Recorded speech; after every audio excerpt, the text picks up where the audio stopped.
We can only press onward and ever onward until we reach the northernmost point of this planet. A place that may very well be the end of our journey.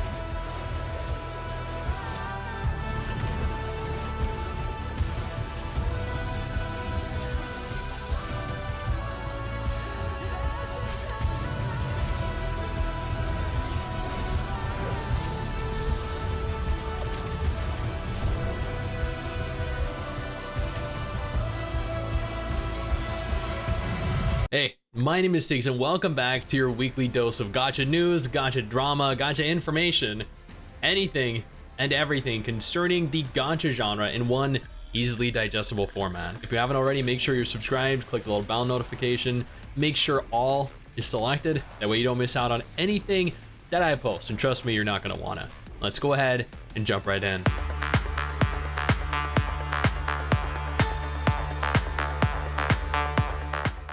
First, Nikke got us a victory. This is an update unlike any other. They held their first anniversary live stream yesterday, and although I do have a video coming on this, I think tomorrow or yesterday when this video goes live, they covered a lot. They are giving a lot. There are new characters, there are quality of life adjustments, 106 recruitment opportunities, a free SSR Pilgrim. Pilgrims, of course, being the most difficult to obtain characters in the entire game. They're giving away one for free. I actually just obtained mine on October 25th. I was so excited I had to make a tweet about her. And admittedly, now we're getting one for free after waiting 3 entire months. Just my luck. There's a lot more to unpackage here, but I urge you to go ahead and navigate on over to either the official Nikke website or their Twitter, where they go over all of this information in much more detail. I don't want to dedicate too long to one specific game.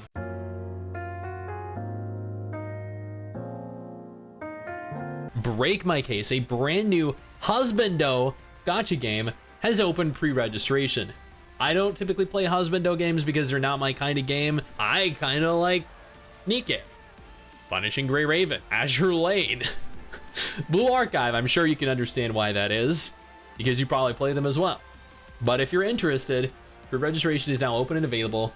Go and enjoy it. Then Genshin Impact postponed their 4.2 special program. Was originally scheduled to broadcast on the 27th of October. As of recording this video, it is the 27th of October right now. There has been no official confirmation of when the special program will go live.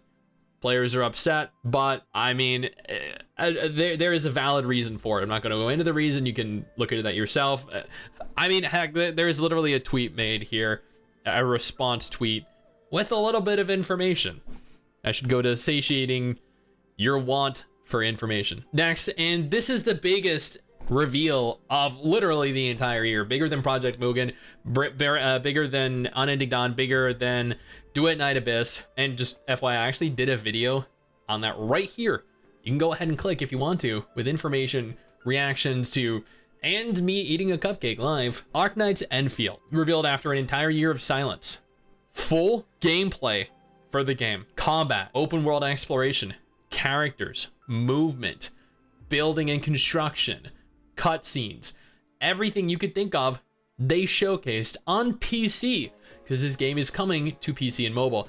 They also showed that instead of having an androgynous looking character that didn't have a clearly defined gender, you can choose between male or female. Additionally, there is a technical test that is going to be starting on the 10th of November for PC and mobile in China, but we all know how to get around those restrictions. Now, before we discuss any additional games, I want to take a moment here to thank our incredible patrons over on Patreon, who allow for me to continue to do dedicated videos on games like this every single day.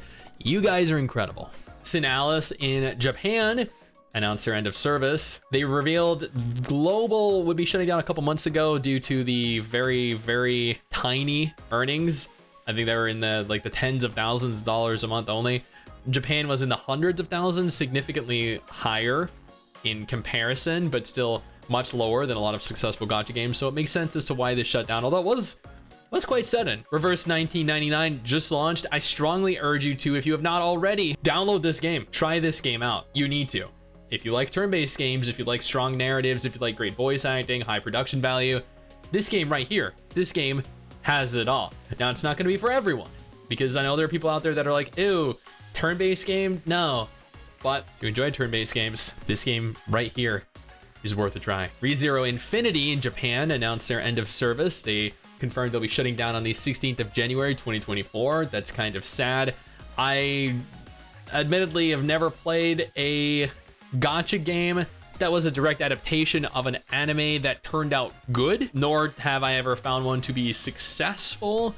This is further evidence of that. Taimeta Nasagi Battle Arena announced their official end of service with a late December shutdown with no specific time or date. What this means is that hopefully, if it's later in the month, you'll get to spend one final day with all of your waifus. But if you're sad that your favorite time in game is shutting down, don't worry, because you got Time in RPG Ecstasy that just released and is available on mobile and on PC via Steam, although it's not nearly as cultured. Atelier Resolariana is launching on Steam by January 2024. That could be anywhere. That could be the final day of January 2024 or the first day of January 2024. Who knows? Zenless Zone Zero and Wuthering Waves have gotten a China release, which signals a release date announcement.